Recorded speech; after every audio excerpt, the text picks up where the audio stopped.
Imagine it's 1941. You're a pilot, thousands of feet above the English Channel. The air is filled with the roar of engines and the chatter of machine guns. Suddenly your plane is hit, smoke fills the cockpit.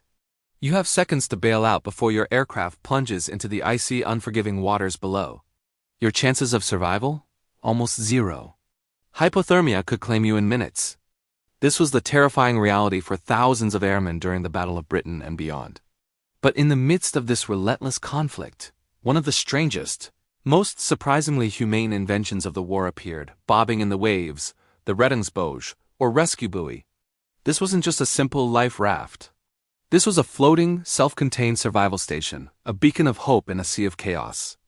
Conceived by the German Ministry of Air Navigation in 1940, these buoys were a direct response to the staggering number of Luftwaffe pilots being lost over the channel.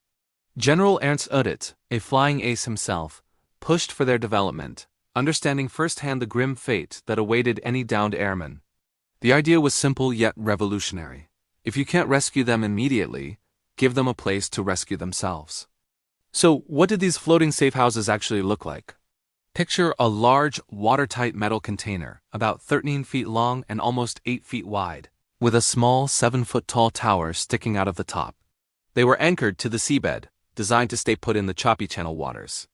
The entire structure was painted a bright, unmissable yellow, making it a visible target for desperate men scanning the horizon. A railing ran around the outside, giving exhausted airmen something to grab onto as they pulled themselves from the frigid sea. Access was through a watertight hatch on the deck, leading down into a surprisingly well-equipped interior.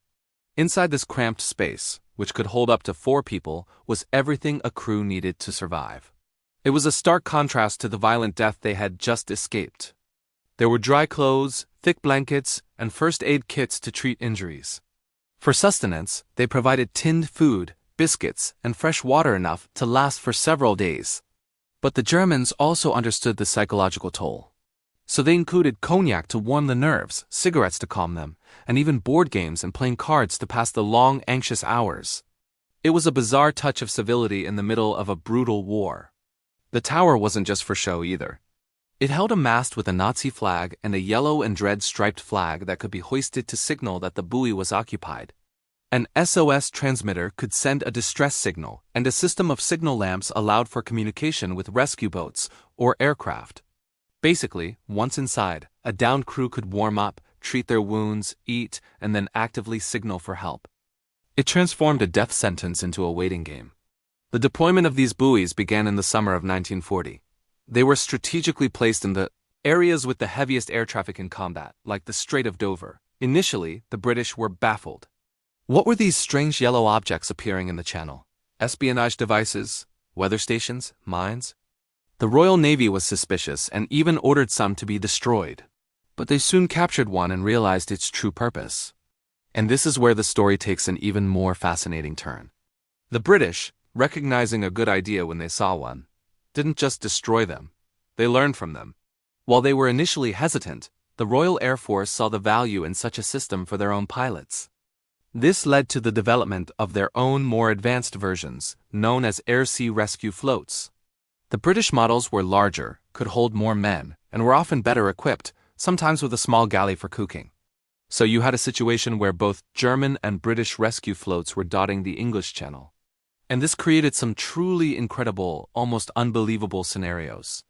Imagine a German crew shot down and freezing, finally reaching a Rettungsboje, only to find it already occupied by the very RAF pilots who had shot them down, or vice versa. There are documented and anecdotal accounts of this happening.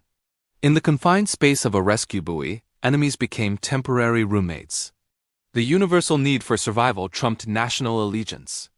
They shared food, tended to each other's wounds, and waited together to see which side's rescue boat would arrive first. It's a powerful reminder that beneath the uniforms, they were all just young men, scared and desperate to live. The existence of these buoys raises a complex moral question. In a total war where civilian cities were being bombed, is there a place for such humanitarian gestures? For the German command, it was purely practical. A trained pilot was an incredibly valuable asset, expensive and time-consuming to replace. Losing one to the cold sea was a waste of resources. The Rettungsboje was an investment, designed to preserve the fighting strength of the Luftwaffe.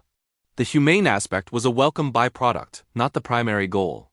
Yet for the men who used them, these buoys were nothing short of a miracle. They were the difference between a lonely death in the water and a chance to see another sunrise, a chance to be rescued and, for some, to fly and fight again. Over the course of the war, hundreds of airmen from both sides owed their lives to these strange floating shelters. As the war progressed and air-sea rescue techniques became more sophisticated with faster boats and long-range aircraft, the reliance on these static buoys diminished. After the war, most were removed, scrapped, or simply lost to the sea. Today, very few remain. There's a beautifully restored example in a museum in the Netherlands, a silent testament to this unique chapter of wartime history. The story of the Rettungsboje is a perfect microcosm of the paradoxes of war. It was an invention born from brutal conflict, designed with cold military logic, yet it fostered moments of shared humanity and compassion between sworn enemies. It shows that even in the darkest of times, the instinct to survive and to help others survive can create the most unexpected connections. It's a strange, fascinating footnote in the grand, terrible history of World War II, a yellow beacon of hope that waited patiently in the ocean to save lives, no matter which uniform they wore. Thanks so much for watching. It's these lesser-known stories that often give us the most interesting perspectives on history.